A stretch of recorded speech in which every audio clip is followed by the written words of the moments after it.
Alright guys, Jack here, JBF Music and Guitar Lessons. What I've got for you today is an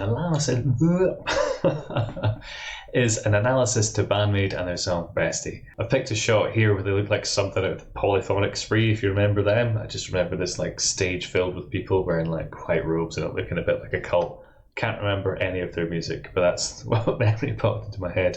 But if any of their songs come up on YouTube, I'll link to it with the card up there, particularly if I can find the video I'm thinking of. If you have the means and inclination to support the channel and allow me to keep doing these videos, or have a request, make sure to hit up patreon.com/JBFmusic. That note, I want to give a huge shout out, a massive thank you to Rabbi Rabs, Glenn Kelly, Stephen Williams, Rebecca Hay, and Dales Ghost for their continued support on that platform. While I've got the guitar in hand, I'll try my very best to not noodle away on it and think about the song more cohesively, but I promise nothing. Similarly, lyrics are up, but I mean, we know what I'm like at this stage, don't we? So, place to start is at the start. Let's go for it. If you want to see my straight reaction and don't like the starty-stoppy thing, the card to that will be up there with the eye. You've been warned about the starty-stoppy things here, I'm just saying.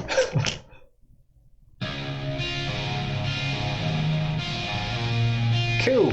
So this was down in drop C sharp. Okay, I switched to this guitar. This telly is a bit. We'll probably keep the tuning a bit better, tuning down. It's winter. This is why I'm wearing green to try and make sure my hands don't freeze. The wood moves quite a lot in the cold, and this guitar is generally better at not moving too much. So if you retune a guitar either up or down, you change the tension because the strings are either pulling these two parts together, the headstock and the bridge. The tighter the strings are, the more pull there is here, and obviously if your wood's changing kind of consistency in the temperature, it means tuning's a bit more temperamental.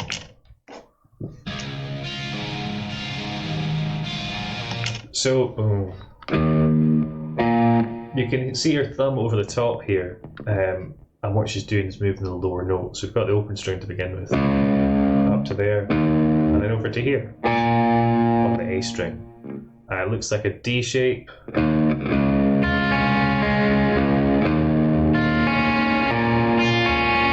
So if you know your cowboy chords, you've got a D using this open string. Well, it's not really a D because we're in a different tuning, but I'm just going to call it a D, right? Got the open string, then up to here with the thumb, still picking up that D, and then over to here, the second fret of the A. So you could, if you wanted to, fret it a different way and use your first finger. But it looks a bit cooler using the thumb, doesn't it? So just to point out that the thumb's like a practical thing. It is actually moving and hitting notes there.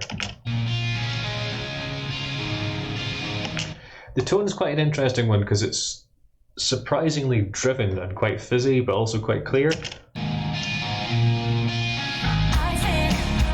And a huge entrance where the bass comes in, boom, boom, and you're just taking up all that kind of low end there.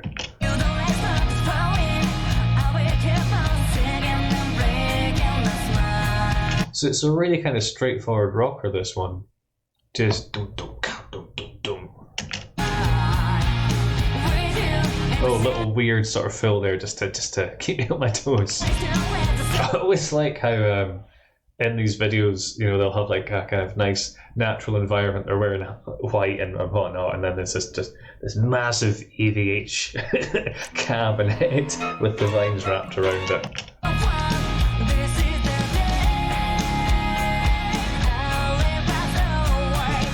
So it sounded a tiny bit more Incubus-y to me here. I'm pretty sure Mike Einziger was involved in writing this somehow. Correct me if I'm wrong.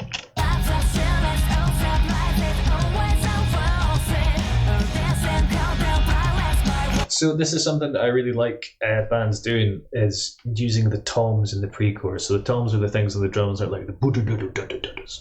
You know, if you think that the Phil Collins do-do-do-do-do-do-do, that kind of classic thing, that sound. It's a really good way of helping build a dynamic without having to resort to the cymbals. And then you can kind of leave that splashy, kind of crashy, like firework exploding sound for the chorus, and it helps give it like an extra sort of pop a lot of the time as well. So there, you know, straight in with the cymbals and onto the hi-hats after that pause.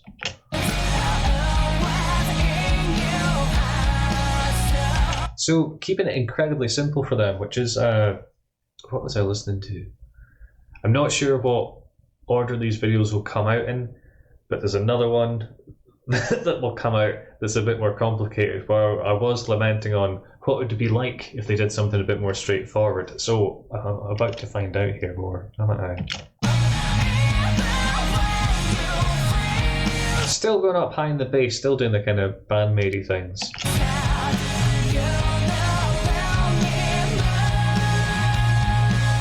Yeah, so this feels more kind of wall of sound-y as well. It's something they seem to be leaning into a bit more. It's just creating like a big kind of sonic image. What is quite interesting is when the bass goes up high, you don't necessarily miss that low end. It's not like it feels like there's a huge drop. I've got no idea how they're managing to do that.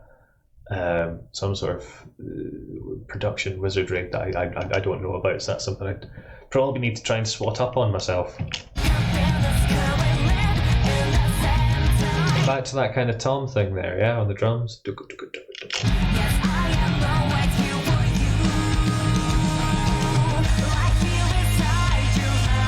I think I would say about the wall of sound, like kind of like Devin Townsend does as well, is it doesn't necessarily. I was going to say other than the vocals and drums are still quite distinct, but your guitars and your bass their definition tends to get a bit sacrificed in order to create like this big kind of boom boom kind of pounding sound.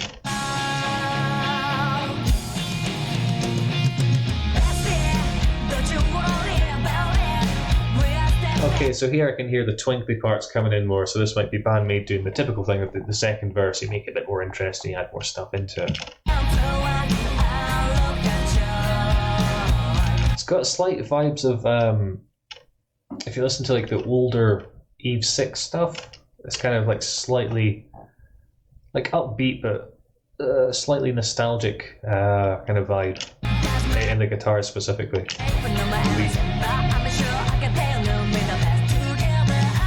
Cool, that's a really nice texture with the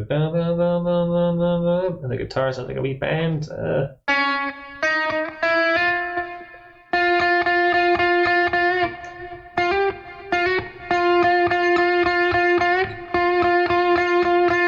I don't think I've got that completely right, but that's roughly what it's doing, an approximation.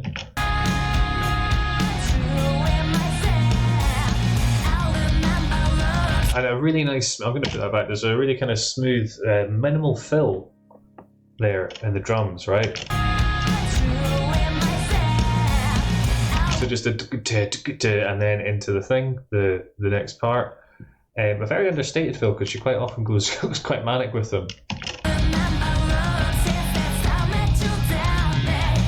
And yeah, so with the toms, you can kind of, if you're playing one of them and then you hit another one off the beat of it, you get this cool, that kind of dugga thing. I will make a mental note now to bring it up in Cubase and kind of explore what I'm talking about a bit more there, and it makes that kind of nice overlapping kind of percussive sound. It always sounds like a bit like some sort of tribal music or something like that, you know, that kind of tone thing. And also, because the kick drum sounds like a really low tom as well, you can mix that in with what's going on with the toms and you get this kind of cool, it's often sounds more complex rhythmically than it is. It's not as straightforward as 1, 2, 3, 4.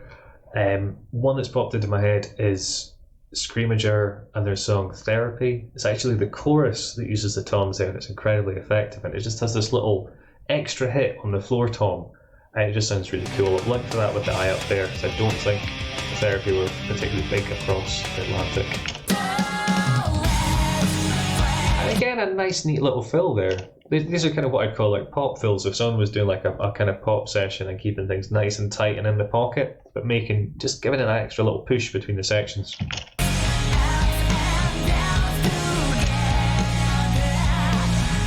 So which popped in my head there. I don't think this isn't. I wouldn't class this as a ballad. Is what I'm trying to get at there, but it is ballad adjacent. It's close to it, but I think it's a wee bit faster and there's a wee bit more upbeatness going on. It's not quite as downtrodden as ballads tend to be. It's a really cool visual there as well. Yeah, that's a cool visual as well. It's just the only thing that popped into my head there was the title of the song, and it's Bestie, I assume to be best friend, and the visuals haven't really shown that much yet. It's more kind of like them isolated or them playing together.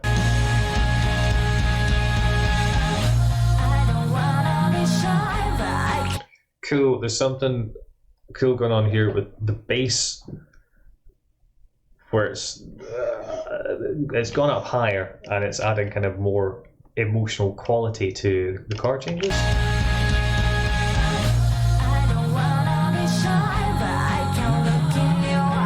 Boom, boom, boom, ba-da-da-da-da. I'll grab my bass and break it down.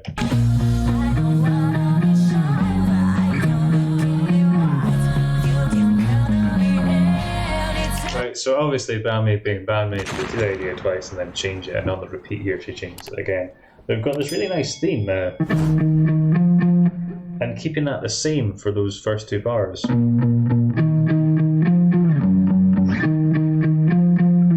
So it just adds this really nice kind of lightness to it, a slight uplift. And then there you can hear she's doing a kind of fill, more kind of fills, and then here, instead of going back to the boom boom boom, ba-da-da-da-da, she's going to more kind of straight eighth notes, and you can hear the heavier her guitars have come in. So it's opting to go away from this kind of more polite kind of thing into a kind of heavier, chuggy. What key would we be in?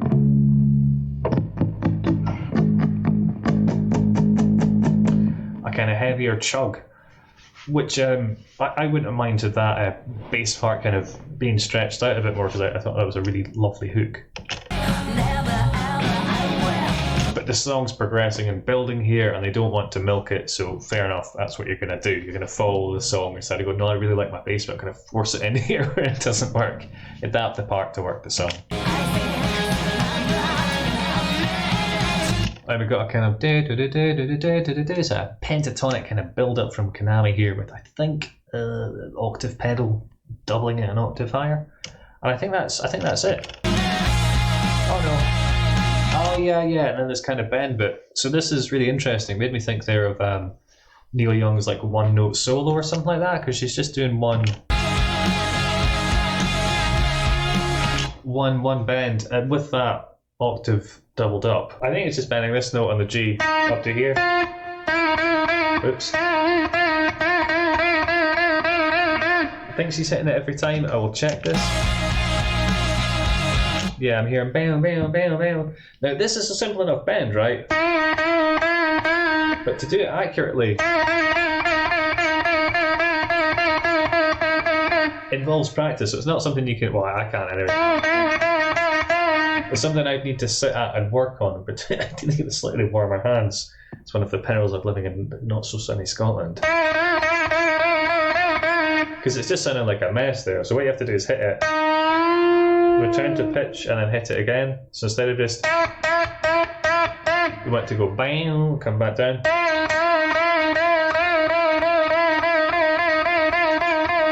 And making sure you're hitting that target pitch, because if you start going flat, it's no good. If you go too, so flat means I'm basically not bending up to here. I'm not hitting the full note, I'm just getting around here. If you overbend, so go for about here, it's not right either. And the longer you do this bend,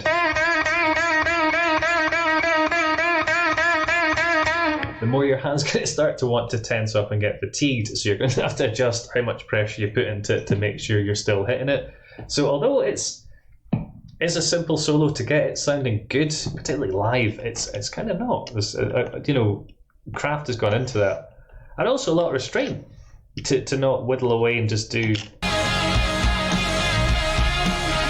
this nice kind of straightforward bend thing, and keeping it the same while the music kind of revolves around it. Not dissimilar to that little bass thing that I just went over there that Misa was doing. And an image just kind of popped into my head there of something happening and stuff going around it, and that somehow relating to friendship, but I cannot parse that thought into anything meaningful. I suppose it's that kind of like a security of friendship that it's just kind of always there. You might go your different ways, you might not see each other for a while, but it's kind of always there. The world still goes around, things are still happening, but you still have that bond. And I suppose that's what that solo, in a very truncated way, is kind of expressing to me there.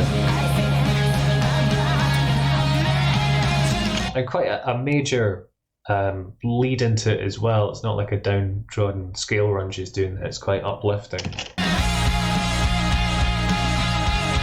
It's also kind of harking to maybe like Stairway to Heaven. There's a bit in the outro and in the solo to that. Yeah, towards the end of the solo. And then also the song that Oasis kind of stole that from. It's not Come Together, that's a Beatles song.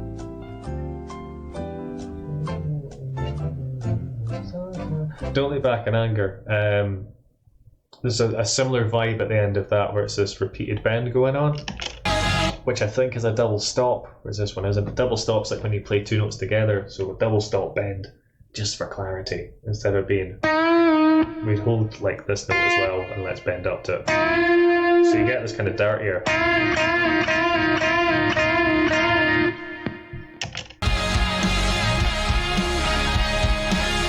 And the backing music just very simple there too. And then a kind of major build up there, and we're going to the fast part. Yeah, cool. So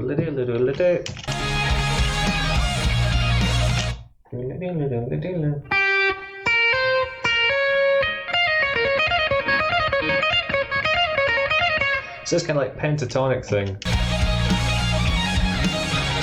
And you can hear it sounds like there's a pitch shifting effect on there, but I can't because the timbre sounds slightly different.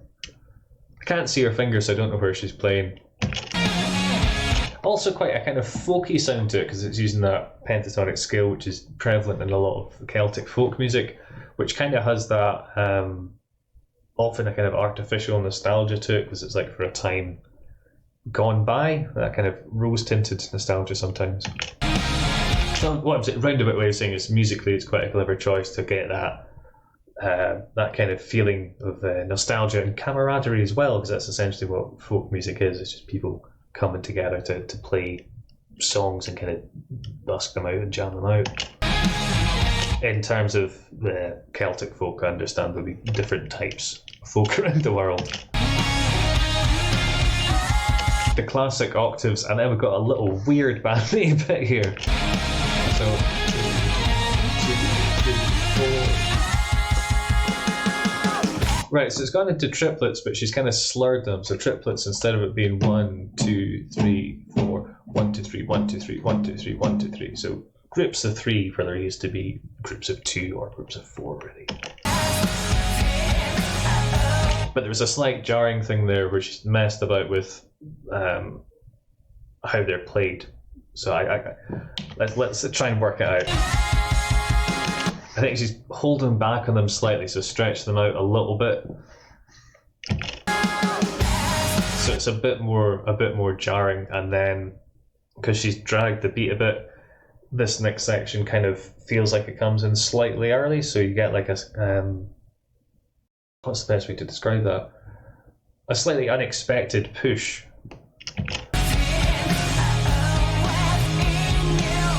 So instead of anticipating it, it's come like slightly ahead of where you'd expect it to be, which works really well for this song actually.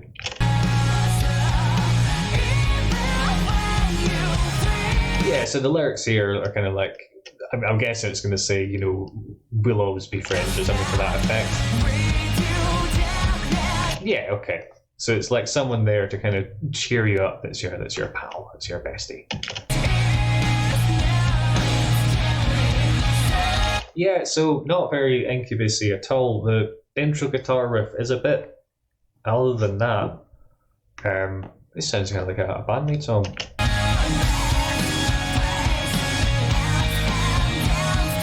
It would be interesting. You guys are always really clued up in this. Are they intentionally going for more kind of straight things, and is there a potential way to get into the mainstream, or are they working with a different producer who's been like, let's have one or two songs that are a bit more kind of down the line to, you know, I don't know, hook people in, or kind of add.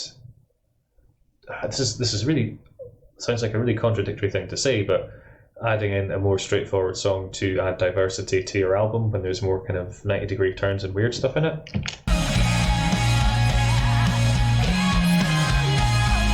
It's worth mentioning that the producers can have a very big impact on the band and the songs. So rather than just recording and going, oh, that's a good sound, they can be involved in arranging the songs. So going, put this bit here, put that bit here. Now we need another section here, take that bit out.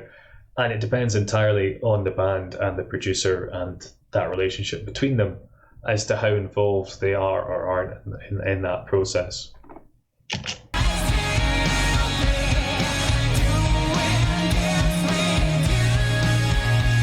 Yeah, I've got this nice soaring kind of octaves on Konami's part, and then you kind of chords and the bass and the drums is plodding along there. A nice descending scale there to keep things a bit interesting.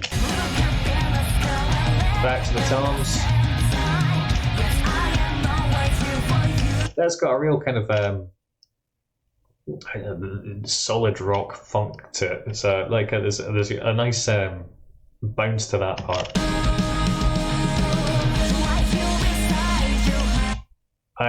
Quite a big fill there, using the toms to build up, and the octaves going really high here. Cool, I'm back down to that, so we have the nice kind of circle thing where it starts as it ended. In terms of like wall of sound, octaves are a really good thing to do. It's like, say you've got a guitar chugging away, I'll try and pick one that would be in key. I think this will be in key. Say you've got a guitar, or even a 9. No. What do we want? Sus4? Okay, let's go with that. Playing all these notes here. If you have a guitar playing like these notes, it'll make things sound kind of bigger as well, because you're not competing in the same way. This is a more delicate, chimey sound than the other one. And you can also do kind of cool stuff, so you can create a wee bit of dissonance. I'll try to make this work here.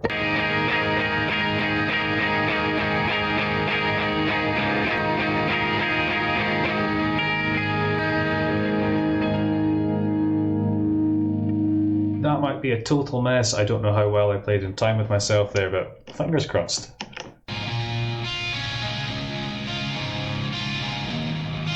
Yeah, cool. This is a really nice part of this. It's a wee bit of a shame it didn't feature more.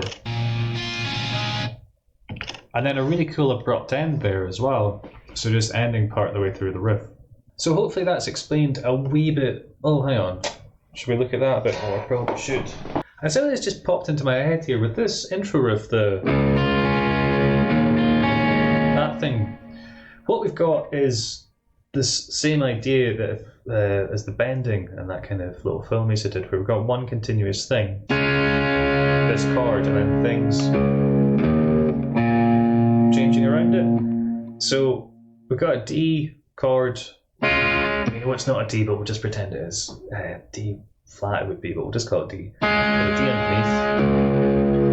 Then what we're doing is adding an E underneath it, so you get this really floaty feeling. So it'd be a D/E. And then we're going up to here, which is a D/B. So neither of those notes are actually in a D chord, but you can hear they do give it a really lovely feeling. Whereas this note is in the D.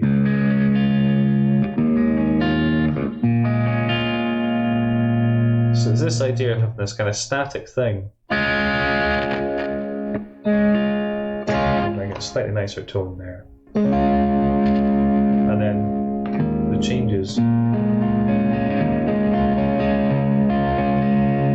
over the top. So this is actually something that's not uncommon for Band-Maid to do, and I'll try and remember the song specifically where I take an example of what it would sound like if they followed the chords, so changing the idea to work with the chords versus keeping it static, and I'll link to that with the eye up there. Hopefully that has demystified some of the elements, or perhaps given you a new appreciation of parts of the song that you weren't too sure about before. As I say, patreon.com/jbfmusic is the best way to support the channel. Likes and comments go a huge way as well though. But cheers guys, hope you're having a good one.